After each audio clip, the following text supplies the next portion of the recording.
বিভিন্ন সামাজিক পরিস্থিতির কারণে এই সন্তানদের বাবা মারা তাদেরকে পরিত্যক্ত শিশু আকারে ফেলে রেখে চলে যান। কারণ আমাদের সমাজ এবং রাষ্ট্র কাঠামোতে এই শিশুদের নিরাপদে কোথাও রেখে যাওয়ার কোনো সুযোগ নাই। তাই এই শিশুরা পথে পড়ে থাকে। এমনকি আমরা দেখেছি যে কুকুরে এসে শিশুটির পা নিয়ে গেছে, সেটাকে প্লাস্টিক সার্জারি করে ঠিক করার এই শিশুটির হয়তো সৌভাগ্য হয়েছে। এমনি হাজারো শিশু হয়তো প্রাণ হারাচ্ছে, তাদের জীবনের শুরুতেই জীবন অবসান হচ্ছে, যেটা হওয়ার কোনো কারণ ছিল না যদি আমরা রাষ্ট্র এবং সমাজের পক্ষ থেকে সেই নিরাপত্তাটুকু দিতে পারতাম। তাই আমি নীতিগতভাবে এই নিউবর্ন হাবের যে আইডিয়াটা, সেটিকে সর্বাত্মক সমর্থন করি। এই কাজটি করতে হলে ওদের স্বপ্ন পূরণে পাশে থাকতে পেরে আমরা গর্বিত। কয়েকটি বিষয়ে আমাদের কাজ করতে হবে।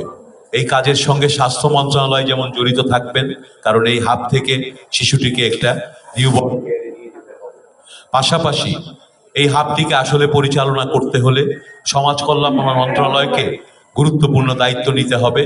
মা ও শিশু মন্ত্রণালয়কেও সেখানে সম্পৃক্ত করার সুযোগ এবং প্রয়োজন রয়েছে বলে মনে করি।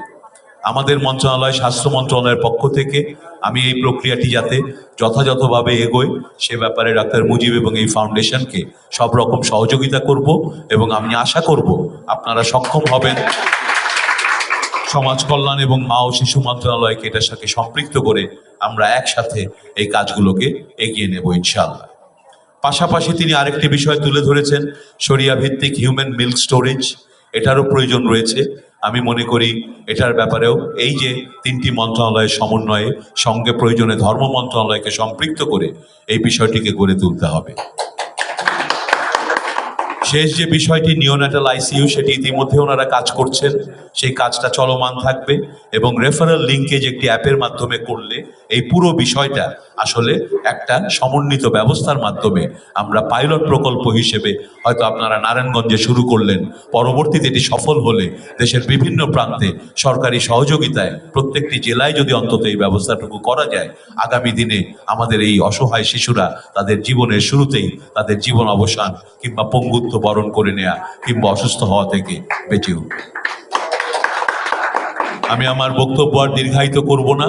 আমি আপনাদের সর্বাঙ্গীন সাফল্য কামনা করি এবং আবারও আপনারা এই উদ্যোগ, মহতী উদ্যোগ গ্রহণ করেছেন। এই উদ্যোগ চলমান থাকবে এবং আরও সুন্দরভাবে বিকশিত হবে। মানুষ এই উদ্যোগ সম্পর্কে জানতে পারলে আমার বিশ্বাস হৃদয়বান অনেক মানুষ আছেন, মহানুভব মানুষ আছেন, অনেক মানুষ আছেন যাদের সন্তান চান, তারা তাদের সন্তান নেই, এরকম অনেক সচ্ছল মানুষ আছেন যারা আপনাদের এই কাজকে সহযোগিতা করতে এগিয়ে আসবে। বাংলাদেশের মানুষের সেই মন আছে, এটা আমি বিশ্বাস করি। আরেকটি কথা আপনাদের জানাতে চাই, হাম পরিস্থিতির কারণে আমরা যে অবস্থাটি তৈরি হয়েছে, আজকে আমরা ঢাকা সিটি কর্পোরেশনের উত্তর এবং দক্ষিণ সিটি কর্পোরেশনে হাম কর্মসূচির উদ্বোধন ঘটেছে, সিটি কর্পোরেশনগুলোতে হচ্ছে।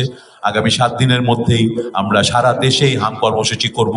আপনাদের মতো যারা সংগঠক এবং সংগঠন আছেন, আপনাদেরকে সম্পৃক্ত হতে হবে যাতে আমরা প্রত্যেকটি শিশুকে বাংলাদেশে দ্রুত গতিতেই এই হাম কর্মসূচির আওতায়, টিকাদান কর্মসূচিতে আওতায় নিয়ে আসতে পারি, যাতে এই পরিস্থিতি দ্রুতই আমরা নিয়ন্ত্রণ করতে পারি।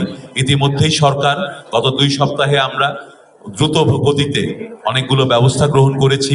বিগত সরকারের কিছু নীতিগত বিভ্রান্তির ফলে, কিছু অদক্ষতার কারণে আজকে এই পরিস্থিতি তৈরি হয়েছে, কিন্তু আমরা এই 2 সপ্তাহের মধ্যেই পুরো বিষয়টাকে নিয়ন্ত্রণে নিয়ে এসেছি। আশা রাখি আগামী 2 সপ্তাহের মধ্যে এই সমস্ত পরিস্থিতি নিয়ন্ত্রণ হবে। আমাদের শিশুদের এবং তাদের বাবা মাদের আতঙ্কিত হওয়ার কোনো কারণ নেই, পরিস্থিতি নিয়ন্ত্রণে আছে, টিকাদান কর্মসূচি চলছে, আপনারা এতে সম্পৃক্ত হন। সকল 5-6 মাস বয়স থেকে 59 মাস অর্থাৎ 5 বছরের কম বয়সী শিশুকে টিকা দিতে নিয়ে আসুন। সকল শিশুর টিকা দেওয়া হলেই আমাদের এই হামের প্রাদুর্ভাব অত্যন্ত দ্রুতভাবেই কমে যাবে বলে আমি বিশ্বাস করি।